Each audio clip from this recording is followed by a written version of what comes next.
تایا سیرت نبوی میں آج ہمارا عنوان ہے نبی کریم جوامع کلم۔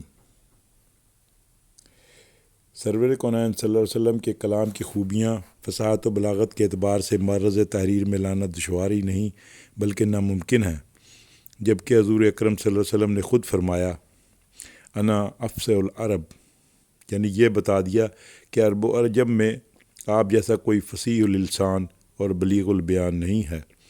قرآن حکیم کی فصاحت و بلاغت کے پر تو بہت سے لوگوں نے قلم اٹھایا ہے، اس طرح حضور اکرم صلی اللہ علیہ وسلم کی فصاحت، آپ کے خطبات کی بلاغت، آپ کے معادات اور مکتوبات کی جامعیت پر بھی اکثر ارباب علم و فن نے داد تحقیق دی ہے۔ آج ہم حضور کے جوامع کلم ہونے پر چند الفاظ کا نذرانہ پیش کریں گے۔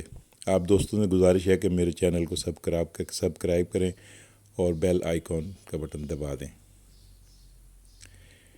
حضور نبی کریم کو رب کائنات نے جن خصائص نبویہ سے ممتاز فرمایا ان میں ایک جوامع الکلم بھی ہے۔ یہ ایک ایسا منفرد عطیہ نبوت ہے جو صرف فصاحت لسانی نہیں بلکہ بصیرت اخلاقی اور حکمت نبوی کا جامع مظہر ہے۔ یہ وہ کمال بیانیہ ہے جس میں قلیل اللفظی کے پردے میں کثیر المعانی حکمت ملفوف ہیں، اور جو زمان و مکان کی تحدیدات سے بالاتر ہو کر ہر دور کے لیے ایک آفاقی ضابطۂ فکر و عمل فراہم کرتا ہے، جیسے کہ حضور نبی کریم کا ارشاد ہے اوتیت جوامع الکلم، حوالہ مجھے جامع الکلمات عطا کیے گئے، صحیح بخاری بحوالہ حدیث نمبر 7013، یعنی مجھے ایسے کلمات عطا کیے گئے جو کہ کم الفاظ میں گہری حکمت اور وسعت کے مفہوم رکھتے ہیں۔ یہ اعجاز بیانی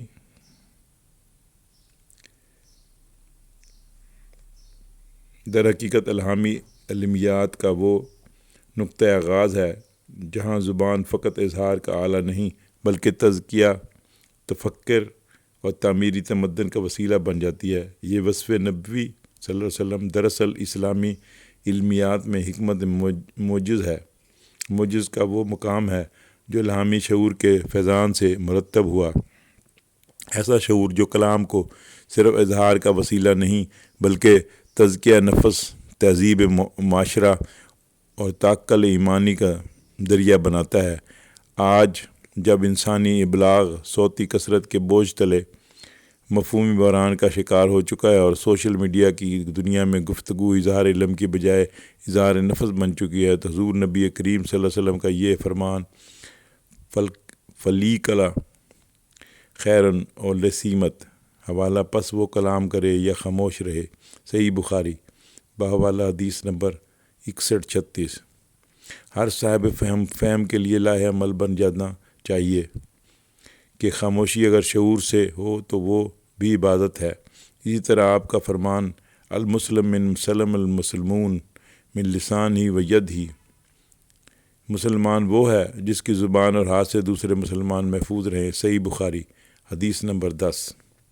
معاشرتی امن، باہمی حرمت اور اجتماعی فلاح کے اصولوں کی نہایت مرتب صورت ہے۔ نیز اسقل شی فی میزان الحسن الخلق، ترازو میں سب سے بھاری چیز حسن اخلاق ہے، ترمذی سنن ترمذی رقم حدیث 3200۔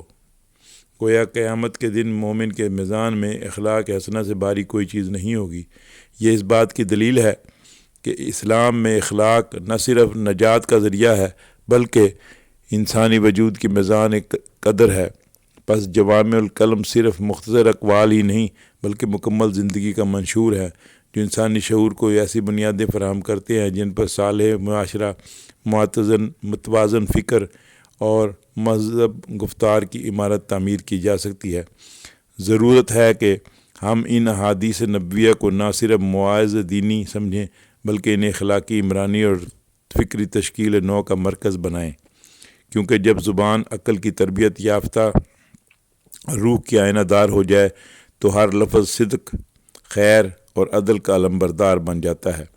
اسلامی تہذیب کی فکری اساسات میں حضور نبی کریم صلی اللہ علیہ وسلم کی جوامع الکلم کو وہ مقام حاصل ہے جو صرف لسانی اعجاز نہیں بلکہ اخلاقی، سماجی اور روحانی حکمت کا مجسم مظہر ہے۔ یہ وہ مختصر مگر پرمعنی اقوال ہیں جو نہ صرف تہذیب گفتار بلکہ نظام اخلاق کے بنیادی اصول بھی فراہم کرتے ہیں۔ فلسفہ زبان کی روشنی میں دیکھا جائے تو یہ کلامی اختصار اخلاقی کثافت مورل ڈائنسٹی کی وہ شکل ہے جو زبان کو محض ابلاغ کا ذریعہ نہیں بلکہ حکمت کا آلہ اور تربیت کردار کا محرک بنا دیتا ہے۔ علمیات اخلاق کے زاویے سے جوامع الکلم ایک ایسی الہامی اخلاقی ڈھانچے کو پیش کرتے ہیں جو صرف افراد کی اصلاح پر نہیں بلکہ پورے اجتماعی شعور کی تطہیر پر مرکوز ہیں۔ یہی وجہ ہے کہ ان حدیث میں زبان، کردار اور رویے کو معاشرتی توازن کے پیمانے کے طور پر بیان کیا گیا ہے۔ مزید ارشاد نبوی ہے، من کان یؤمن باللہ والیوم الآخر فلیقل خیر او لیسمت۔ جو شخص اللہ اور یوم آخرت پر ایمان رکھتا ہو اسے چاہیے کہ اچھا کلام کرے یا خاموش رہے۔ بحوالہ صحیح بخاری حدیث نمبر 6136 ہمیں بتاتا ہے کہ زبان کی اصلاح، فکر کی تہذیب اور ایمان